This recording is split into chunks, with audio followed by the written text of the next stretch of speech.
Nick, who are you chasing as a potential value play here, dude? Yeah, I mean, we've had so many options, almost too many to keep track of these last few weeks with all the COVID absences. And, those are starting to subside a little bit, but it doesn't look like DeAndre Ayton is going to be available for Phoenix. Now, that could change. It wouldn't be shocking if he, is kind of in the same situation as Julius Randle. He's been in protocols for over a week. So given, the new mandates, it is possible that he could test out and potentially play in this game, but he hasn't played since Christmas, long layoff, conditioning issues, all that. So Jalen Smith at 5,500, I think still makes a lot of sense tonight. No JaVale McGee, of course, for Phoenix. No Frank Kaminsky, who's been injured. So he's pretty much their only true center option and has played pretty well over these last few games after looking like mostly a disaster and a pretty major bust as a rookie. I also like Brandon Clark in Memphis. He's at 3,800 tonight. He's reemerged after kind of falling out of the rotation at the end of last season and not being much of a piece for them early on. But he's played over 20 minutes each of the last two games.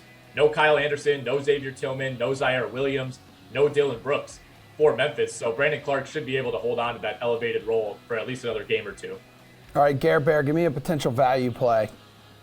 I mean, it's the guy with one of the best names in the NBA, Kiefer Sykes. Yeah. I mean, that's tattooed on my forehead. Oh, wow, that looked great. $500.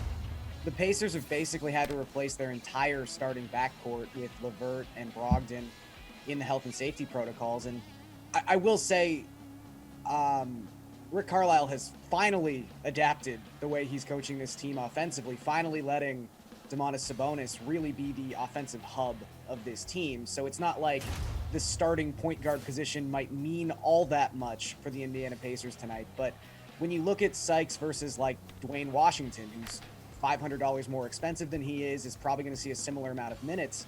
And you go back to their last game, it was Sykes who was second to Sabonis in both touches and potential assists. It just seems like, for better or worse, and as crazy as it sounds, he is kind of the number two option, or at least the number two facilitator on this team. So I just think he's going to have the ball in his hands quite a bit, and it's going to be hard for him not to reach 7x or 8x value with a price tag that cheap.